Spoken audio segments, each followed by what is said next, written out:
ప్రభుత్వానికి సంబంధించినటువంటి వైద్య విద్యని ప్రైవేటు పరం చేయడాన్ని నిరసిస్తూ పేద విద్యార్థులకి భవిష్యత్తు లేకుండా చేస్తున్నటువంటి కూటమి ప్రభుత్వం యొక్క నిరసనగా మా నాయకుడు జగన్మోహన్ రెడ్డి గారి నాయకత్వంలో ఇవాళ జిల్లా అధ్యక్షులు అనంత వెంకటరామరెడ్డి గారి ఆధ్వర్యంలో ప్రజలతో కలిసి ప్రజలను చైతన్యవంతం చేసే విధంగా ఒక ప్రజా ఉద్యమంలో భాగంగా ఈ రోజు పెద్ద ఎత్తున నిరసన ర్యాలీని చేపట్టడం జరుగుతా ఉంది. చంద్రబాబు నాయుడు గారికి మొదటి నుంచి కూడా పేదవాడంటే ఒక అసూయ, ఒక విద్వేషం, ఒక దేశం, ఒక చిన్న చూపు. ఈ మధ్య కాలంలో అంటే గతంలో ముఖ్యమంత్రిగా ఉన్నప్పుడు చంద్రబాబు నాయుడు గారు ఎన్నో ప్రభుత్వ వ్యవస్థలన్నింటినీ కూడా ప్రైవేటీకరణ చేసి ఈ రోజు పేదవాడికి ద్రోహం చేసినటువంటి చరిత్ర చంద్రబాబు నాయుడు గారు.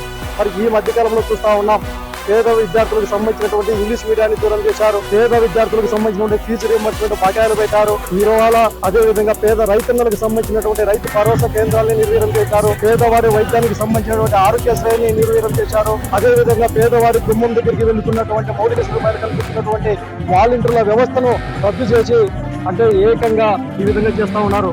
మరి ఇటువంటి సందర్భంలో పేదవాడి పైన యుద్ధం చేస్తున్నటువంటి చంద్రబాబు నాయుడు గారు, మరి పేదవాడి పక్షాన నిలబడుతున్నటువంటి జగన్మోహన్ రెడ్డి గారు, మేము అడుగుతున్నాం చంద్రబాబు నాయుడు గారికి, అయ్యా చంద్రబాబు నాయుడు గారు మెడికల్ విద్యను దూరం చేస్తే, ప్రైవేటీకరణ చేస్తే ఏదైనా ఒక విద్యార్థి డాక్టర్ చదవాలంటే ₹1 కోట్లు 2 కోట్లు అయ్యేటటువంటి పరిస్థితులు ఉన్నాయి.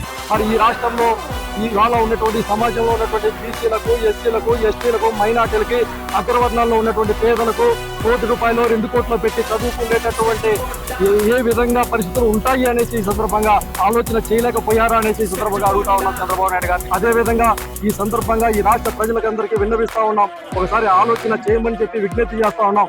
ఎందుకంటే ఒకప్పుడు గతంలో జగన్మోహన్ రెడ్డి గారు ముఖ్యమంత్రిగా ఉన్నప్పుడు ప్రభుత్వ వ్యవస్థలను, ప్రభుత్వ అధికారులని మొత్తం అంతా పేదవాడి గుమ్మం దగ్గరికి తీసుకొని వచ్చి పేదవాడి పక్షాన నిలబడి పేదవాడికి అభివృద్ధిని, సంక్షేమాన్ని అందించినటువంటి ఘనత జగన్మోహన్ రెడ్డి గారిది. అయితే ఇవాళ చంద్రబాబు నాయుడు గారు ముఖ్యమంత్రి అయిన తర్వాత పేదవాడికి సంబంధించినటువంటి ప్రభుత్వ వ్యవస్థలన్నింటినీ కూడా తన బినామీలైనటువంటి కార్పొరేట్ వ్యక్తుల కాళ్ళ దగ్గరికి వెళ్ళేటటువంటి చేసేటటువంటి కుటుంబ ప్రయత్నాలు చేస్తా ఉన్నారు. అందుకే ఈ సందర్భంగా చంద్రబాబు నాయుడు గారి ఇక్కడికి అడుగుతా ఉన్నాం, అయ్యా చంద్రబాబు నాయుడు గారు, ప్రభుత్వ ఆస్తులను మీరు ప్రైవేటీకరణ చేస్తే సరిపోదు, ఏకంగా మీ ముఖ్యమంత్రి పీఠాన్ని లేదంటే మీ మంత్రుల పీఠాలన్నింటినీ కూడా పీపీపీ మోడల్లో ఒక 5 సంవత్సరాలకు లీజుకి ఇచ్చేసి ఎవరికైనా ఒక ప్రైవేటు వ్యవస్థకు కట్టుబెట్టేస్తే సరిపోతుంది కదా అనేసి సందర్భంగా తెలియజేస్తా ఉన్నాం.